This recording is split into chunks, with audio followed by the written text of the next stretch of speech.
Bubba made his way through the outer wall of the block, nearing the greenhouse. Puzdot quickened his pace and walked up beside him. That human? He is making me an orb for me? Bubba looked over at him, still walking briskly past the windowed doors of shops. He's making translators. Orbs are harder, and he said he doesn't have the parts, but it'll work the same. Puzdot looked around, away from Bubba. But will it be a sphere like yours? Bubba shrugged. I don't know, bud. Main thing is making it work. He widened his eyes. This is true. I like your sphere, though. He focused two eyes on Bubba. I would like to talk more with him about electricity. He chittered his teeth. That is a fun word. Electricity. He shifted an eye back at Sliplegs. Electricity. Bubba laughed and looked around a corner toward the large arch of the greenhouse. Figured she'd set up shop here. Stupid scientists. Gotta make things expensive for working folk. Puzdot shifted his eyes at the green light filtering in from the room ahead. It smells. Sliplegs reached up with his free hand and covered his face. Awful. It hurts. Bubba stopped and looked toward the greenhouse and then back at his friends. It hurts? Shit, I didn't think of that. Yeah, everything in there is foreign. He raised a hand up, looking back and forth. Well, I can take the armor in. You guys can stay out here. Puzdot raised his hand up toward Bubba. No, it is tolerable. I can carry things in. Sliplegs raised his hand up as well. Just strong smell? I am okay too. Bubba looked over both of them. You guys sure? I don't want to fuck up again. I almost killed you once already, Puss. Puzdot widened his eyes further, showing the whites. I want to see in there. Go on, Bubba Yaga. I want to learn more magics. Bubba laughed, turning, and walked into the greenhouse. Dahlia was at her desk in the greenhouse office sequencing vials when the man knocked on the doorframe. She looked up to see the unshaven fisherman, and then noticed the two xenorachs at his side. She smiled and stood up. Live specimens? Bubba shook his head and looked at Puss. Nah, these are my friends. He motioned for the wrapped Fenga armor and Sliplegs handed it over. We're wondering if you want to buy these? Her face soured as she looked at him. He pulled off her glasses and pointed at Puzdot. Tell me about these two. They're helping you. How did you manage that? She put her glasses back on and stepped closer to Sliplegs. They seem docile, yet they are predators. Other inmates told me they were attacked by several of them. How'd you tame them? Puzdot bowed slightly, darkening his eyes and grumbled his native speech. The orb translated. I am sorry my kind attacked yours. We have been under attack from yours as well. I hope we can have mutual respect of territory. She took a step back. Holy hell. She covered her mouth. Pardon my language. She pointed toward a chair. Inmate, sit. I need details now. Bubba raised his hand, face stern. She stared right back at him and pointed at the ceiling. Bubba looked up and noticed two crawlers nested in the ceiling, their Crucible M10s aimed at his head. Yes, ma'am, he said, sitting down slowly. She sat back down at her desk and smiled at the xenorachs. Please, if you understand me, pull up those two chairs. Sliplegs looked at his father with an eye, and Puzdot nodded back at him. The two pulled their chairs over and sat beside Bubba. She crossed her hands on the desk. This is a discovery. I want this. This is my thesis. I've been scouring through samples looking, hoping for something game-changing. Yes, there's dozens of new amino combinations, but it's all probably registered in some synthesized database somewhere. My only hope, until now, was finding real-life applications of theoretical life processes, and no one cares about that. People live in generated worlds all over. But these? She smiled. These two, their kind. This is going to be a political nightmare. She laughed. I love it. She pointed at Puzdot. You? Tell me about yourself. I am Puzdot. Puzdot. Her face tightened as she thought on his name. That's kind of gross. She looked over at Bubba. Is that thing working right? She asked, pointing at the orb. He nodded. The males get shit for names. Her eyebrows raised. And the females? Warriors. Defend the territories. The guys serve them. He groaned. Been a pain keeping them fed. She tapped her glasses, thinking for a moment. And you're feeding them? Why? That why they are here? Bubba looked at Puzdot for a moment. We barter, yeah. Mostly we feed them so my buds here don't end up eaten. Oh my God! She shook with excitement. That's so eerie similar. Convergently evolved and sentient. She leaned back slightly. Well, at least they aren't crabs. Bubba nodded. Yeah. It's hard telling what worlds each of them are from. I've pissed off a few in my day. She nodded back at him. So you, Puzdot, you're here of your own free will? He's not taking advantage of you or anything? Puzdot shifted an eye toward Bubba. No, he is a friend. He helps me. I owe him for my life and my children's lives. She looked back at Bubba. An inmate helping a native. See, I shouldn't judge, should I? No, ma'am. He smiled. She looked over at the satchel. What are those? You were wanting to sell me things? Bubba put the tarp containing the Fengia shells on the table. Yeah, I heard you buy stuff like this. She looked them over. Trappers brought in a few of these. Odd bottom-dwelling creature, probably a divergent from these fellas' evolutionary line. The exoskeleton has similar compositional components as theirs, yet probably millions of years apart. She looked over at Bubba. Like us and, I don't know, cats maybe.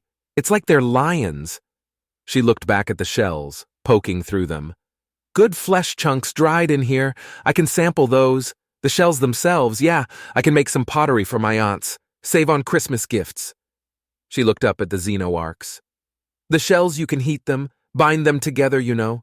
Similar to glass-blowing, weird carbonic silicate interactions. She looked back down. All the silica on this world, it's made for some interesting biomes. I'm amazed you inmates stay alive out there. Bubba blinked slowly, sighing. How do you mean? She kept poking through the flesh, testing it with her pen. Minimal tech, hostile creatures, horrible environ, everything bites, plant life is toxic and irritation-inducing. She looked up at him. You're a pretty resolute individual, I gather. Bubba shrugged. I come from a long line of survivors, ma'am. She nodded. About that. She raised a finger up. Crawler, give me details on the inmate before me. One of the metallic forms on the ceiling shifted, aiming a blue eyelet toward her. Inmate 77743. Tillman Lafayette Gumphreys, insolvent, deemed societal drain. Hot dropped Autu 556, 10 on planet Q39C. She nodded. Non-violent? Bubba nodded. Sliplegs chittered his teeth. She looked over at the smaller male. What was that? Bubba smiled. That's how they laugh. And why did you laugh? Sliplegs bowed his head, darkening his eyes. Bubba Yaga shakes the trees with fire and thunder, ma'am. Dahlia laughed. Bubba Yaga? Teaching them our tongue already. She looked at the man. Take them out hunting? Bubba nodded. She leaned back and stared at him for a moment. How long are you in town? Bubba shrugged. Dunno. I got a few errands. Was hoping to get back tonight, but we're running behind. Just you three? He shook his head. Wives are with us. Wives? Puzdot nodded, widening his eyes. Sliplegs' wives and the Alexandra, ma'am. She laughed, clapping slightly. Sliplegs. She looked at the smaller male. I'm guessing you, with how his eyes shifted toward you? The young male nodded awkwardly. Yes, ma'am. Given the giant trees and their probable hunting strategies, I can see the importance of their eyes. Kind of like hawk sight, I bet. Far distances with open space require a sense capability of detection. Smell might be good, but this whole place is fetid, and the noises from beyond the wall at night are crazy loud. Sight, that's been good to you guys. She took a deep breath, bobbing her head. I'll buy the shells. You do the barter system they do around here, or what? Bubba smiled. I heard. You have currency? Credits or clams? Credits, ma'am. Fuck the clouder. She smiled. Yeah, fuck those fascists. She pulled out a pad and looked up at him. Good, good. You're linked to your inmate number. She tapped the screen. Okay. Sent you over 300. That good? His eyes went wide and a smile crossed his face. Yes, ma'am. That's generous. She shook her head. No inmate. That's including the next part of our transaction. His face went slack. You're going to take me out with you, let's say, one agreed-upon temporal week? 1 week? Out in the swamp with me? She motioned at the 2 spider folk. With all of you. This is a research expedition. She pointed up at the crawlers. How big is your boat? He looked up at the massive metal constructs gripping the support beams in the ceiling. Not that strong, ma'am. She groaned.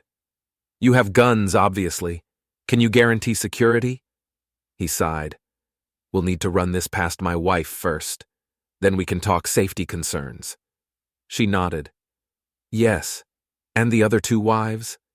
He nodded back. All right. Let me get some things together, and we shall go meet with them.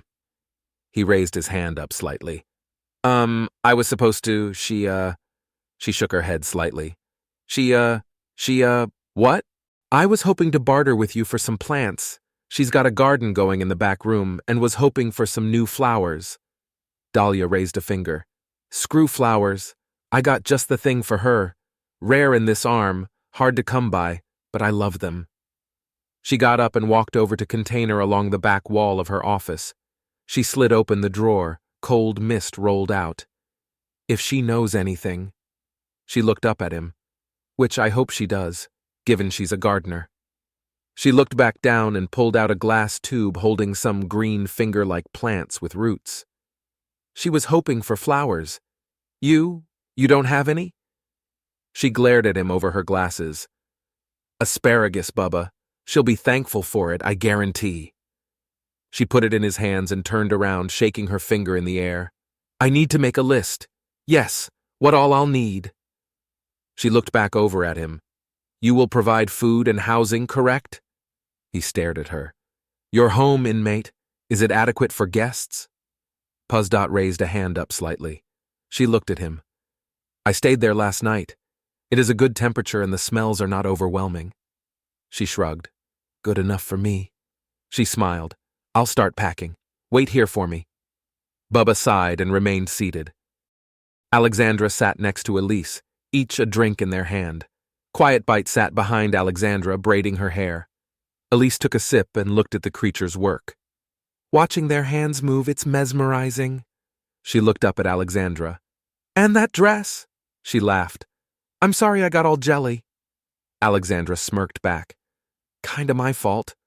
No, we shouldn't have. Alexandra cut her off. I wanted to show off. Well, it worked. Elise laughed, the laugh jarring her ribs, forcing her to hold them. Ow! I'm going to feel that tomorrow. Alexandra put her bottle up to her forehead. Me too. She laughed. That was a good swing. Elise pointed at the 2 spider women. These uns, they're fierce. Came out of nowhere. Alexandra smiled over at Gorpul. Yeah, they're top bitches in the woods. She leaned toward Elise, whispering. They eat their men if they step out of line. Elise's face lit up. Holy shit, that's void as hell. I know, right. I love 'em. Don't tell them, though. They're like a hierarchy or some shit. Really? Yeah, they have queen mothers and everything. Men are basically slaves. I love it. Shit, Elise said, looking at her friends. We need to get some swamp husbands, meet the locals. Alexandra nodded and took another sip. I might could get them to make you a dress if you want. She looked over at Elise. Won't be as nice as mine, but it'll be nice. Elise stared back at her, leaning in her chair. How much? Alexandra drained her bottle and sat it on the table. Bubba's hooch is shit. You still got Jacobs on your short threads? Elise smiled. He couldn't stop if he wanted to. Man's a beast. He still got those beehives over in the greenhouse? Elise nodded. I'll trade you a dress for 10 bottles mead. Elise looked at her friends and they nodded back at her. She looked back at Alexandra. 25 bottles, 3 dresses. Alexandra thought for a moment, looking at Gorpul, feeling Quiet Bite braiding her hair. Deal. Let me work it out with them, and I'll get you a day you can come out and get fitted. Elise tilted her head. Fitted? Out there in the swamp? Alexandra blinked slowly. That a problem? Elise nodded. Big fucking problem. We ain't going out there. She groaned. 30 bottles, 3 dresses, and we do it here. Elise mirrored her groan and extended her hand. Alexandra shook it just as the door opened. They looked up and saw Bubba, slip legs, and a strange woman with a large brown rucksack over her shoulder. Elise laughed. I'm guessing they're with you? The orb floating beside Bubba translated her question into the Xenarak's language. Quiet Bite leaned forward, chittering. That little one is my husband, the orb replied as it floated over. Elise's face went pale as she stared at the female. That is trippy as fuck, Quiet Bite chittered again. I wanted to tell you, Alexandra. I like the strands you grow. They are pleasant to my fingers. Alexandra sighed. Thank you, Quiet Bite, and thank you for the backup earlier. Gorpul took a drink from her bottle. I enjoyed the fighting. She looked at her sister.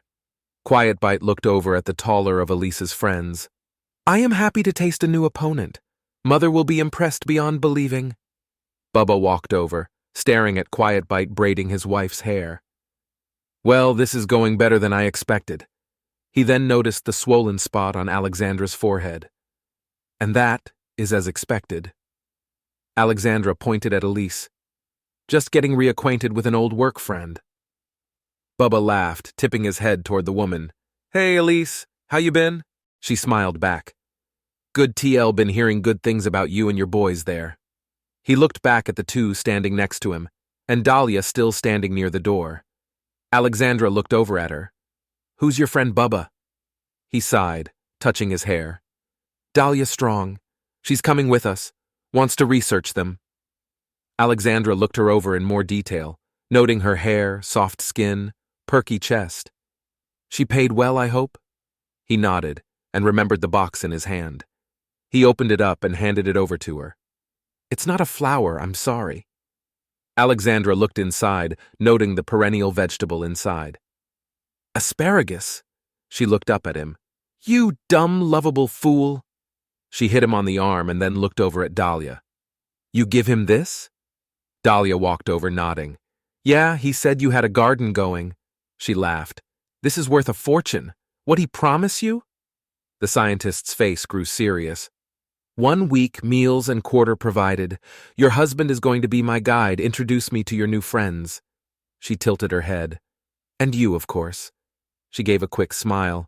Nice dress, by the way. She looked at the female Xenarak braiding her hair. She make it?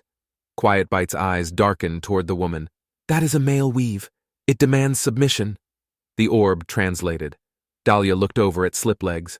Culture, meaning, this is fascinating already. She looked around the table, noting Gorpul's eyes all focused on her. She extended a hand at the large female. Dahlia! Gorpul stood up, taking the woman's hand in her own. She looked down at her as she rose to her full height. I am Gorpul, daughter of Mother Silent Cut, apprentice to self-proclaimed Queen Alexandra. Dahlia's eyes widened. Pleasure to meet you. Gorpul squeezed her hand tighter. You wish to learn of us? Dahlia nodded slowly. I will take you, Dahlia. You will be my apprentice. The researcher looked slowly at Alexandra. Alexandra smiled at her, nodding slowly. Dahlia looked back up at Gorpul. That is acceptable. Gorpul let go and looked over at Sliplegs. You have done well, husband. You are earning your place in our nest. Sliplegs bowed slightly, his eyes darkening pitch black. Bubba looked around at everyone. Well, we got a bit to wait on Gaim. Another round the house on Thompson? The room erupted in cheering and Susie smiled behind the bar.